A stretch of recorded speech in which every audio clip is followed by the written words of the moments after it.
Píše se květen, rok 2017. V jedné z mnoha anglických nemocnic právě panuje zmatek. Skupina zaměstnanců nechápavě sleduje obrazovku jednoho z hlavních počítačů. Jejich síť byla paralyzována a místní výpočetní jednotky vypověděly svoji běžnou denní službu. Na obrazovce svítí velké červené okno se zprávou, že veškerá důležitá data byla zašifrována, spolu se symbolem zámku, který nikdo z nich rozhodně nevidí naposled. V ohrožení jsou tak nejen místní pacienti, ale také desítky až stovky dalších institucí, na které se malware z infikovaných zařízení každou sekundou nekontrolovatelně šíří dál. Nikdo z nich netuší, že jsou právě svědky jednoho z nejrozsáhlejších kybernetických útoků historie. O jehož neutralizaci se později zaslouží opravdu nečekaná a zajímavá osoba. Tohle je příběh o mladém géniovi, co se z šikmé plochy kyberzločinu dopracoval až k záchraně celého světa před hrozbou dosud nevídaných rozměrů. Dnes nesoucí nechvalně proslulý název WannaCry.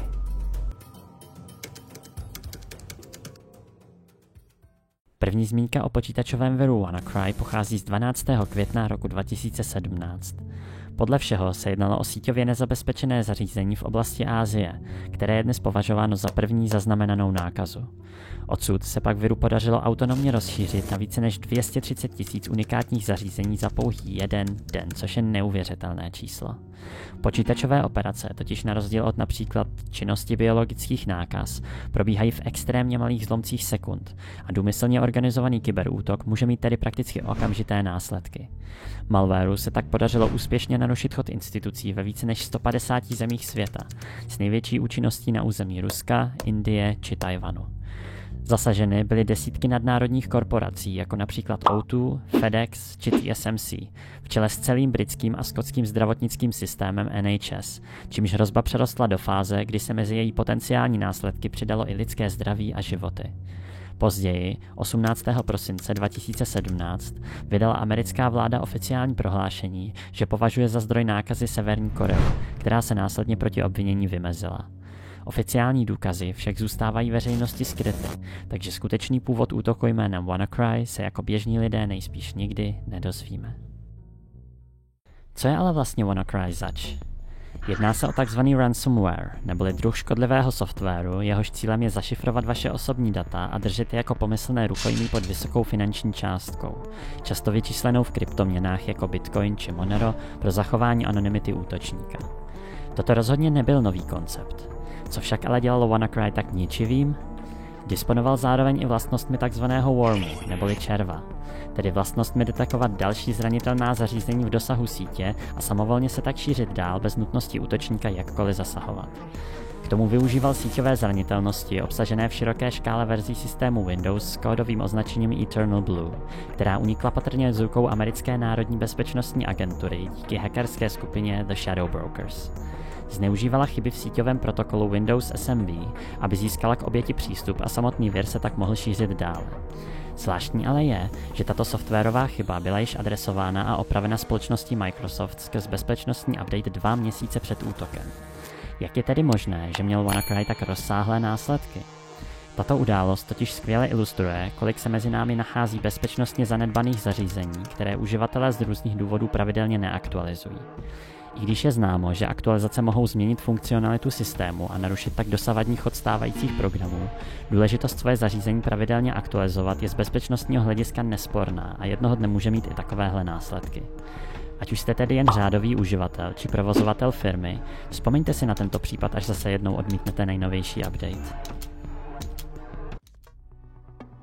Mezitím v britském Devonu 22letý kybernetický nadšenec Marcus Hutchins celou situaci sleduje a nevěřícně kroutí hlavou. O výpočetní technologie se zajímá už od svých školních let, kde si tenkrát vysloužil dokonce zákaz přístupu ke školním počítačům kvůli podezření z nabourání se do místní sítě.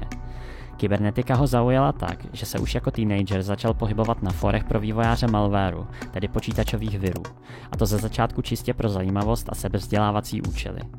Ve svých 14 letech však učinil svůj první autorský příspěvek. Jednoduchý program určený ke krádeži hesel z internetových prohlížečů, za což v komunitě sklidil nečekané uznání a zdálo se, že už není cesty zpět.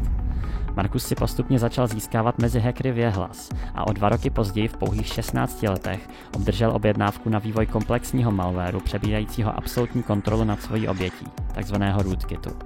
S příslibem 50% podílu na veškerém zisku se rozhodl nabídku přijmout a zanedlouho svůj výtvor vypouští do světa. Jeho dílo se mu začíná pohádkově vyplácet a tak se rozhoduje předčasně ukončit studium a žít život hackera na volné noze. Proti přímému propojení s kyberzločinem se dosud vymezoval a tak nabídku na rozšíření svého programu o funkci cílící na bankovní aplikace odmítá, a to i přes vydírání ze strany jeho anonymního klienta. Během své aktivity na temné straně internetu se skrz něj totiž dostal i například k omamným látkám, díky čemuž musel vyzradit svou adresu a datum narození. Místo toho přikyvuje na jen částečnou dohodu a celý projekt v červnu roku 2014 následně kompletuje do jednoho jediného softwarového balíčku, nesoucí název bájného řeckého titána Kronos. I přes všechen tento úspěch na černém trhu s malwarem se ale Marcus rozhodl svůj život směřovat jinam.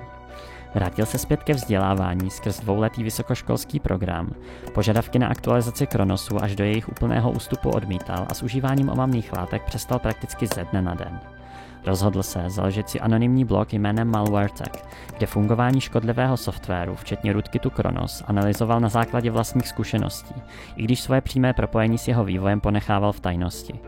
Jeho obdivuhodné schopnosti takzvaného reverzního inženýrství neboli zpětného rozboru již hotového softwaru zaujali i ředitelé společnosti Cryptos Logic, který se rozhodl Marcuse zaměstnat právě jako analytika kybernetických hrozeb. Tou dobou ale nikdo netušil, že se jeho život ještě několikrát obrátí vzhůru nohama.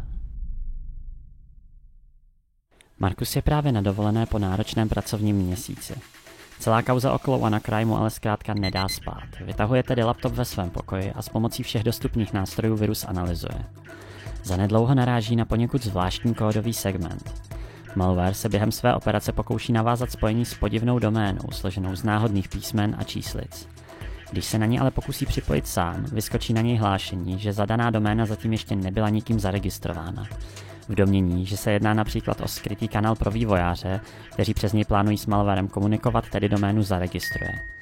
Následek tohoto kroku však nečekal ani on, ani nikdo jiný.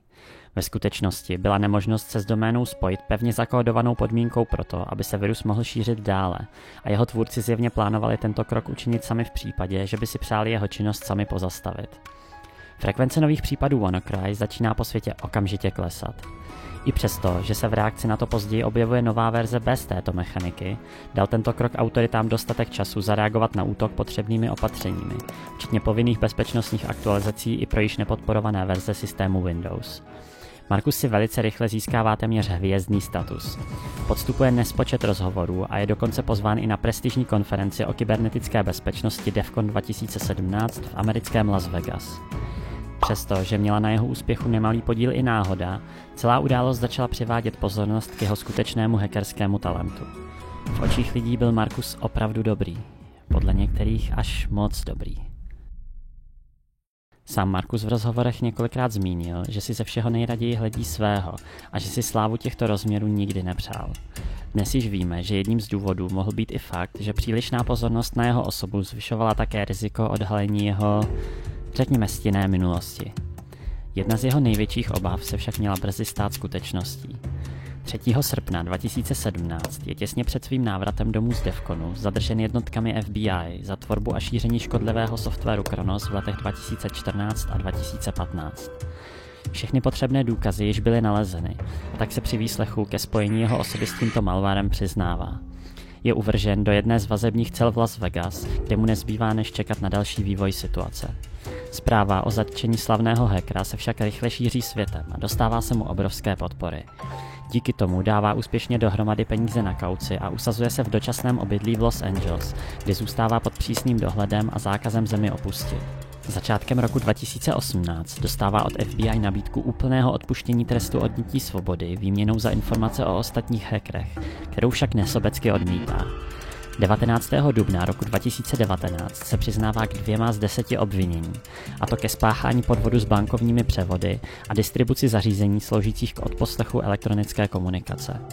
Jeho výpověď také zahrnovala výrok: svých činů lituji a přijímám plnou odpovědnost za své chyby. Od té doby jsem však dospěl a stejné dovednosti, jež jsem kdysi zneužil, se dnes snažím využívat ke konstruktivním účelům. Marcusovi tehdy hrozilo až 5 let vězení a pokuta ve výši $250,000 za 2 vznesené body obžaloby. Dne 26. července roku 2019 byl pak vynesen finální rozsudek. Trest odpěkaný vazbou a 1 rok podmínečného dohledu s odůvodněním, že obžalovaný se ještě předtím, než čelil spravedlnosti, vydal jinou cestou a začal své schopnosti využívat k prospěšným účelům namísto těch kriminálních. A kde je vlastně Marcus dnes? Po vypršení podmínečného trestu se rozhodl se do západní části LA trvale přestěhovat a dnes zde působí jako vážený bezpečnostní analytik odhalující digitální hrozby podobné těm, na kterých se kdysi sám podílel. Občas na něj také narazíte na sociálních sítích, jako je YouTube či Instagram, kde dodnes působí pod svým původním pseudonymem MalwareTech a vzdělává ve svém oboru širokou veřejnost. Až vás tedy váš počítač opět upozorní na důležitou bezpečnostní aktualizaci, vzpomeňte si na tento příběh. Na příběh o napraveném zločinci, které, jak se zdá, opravdu nemusí být jen v pohádkách.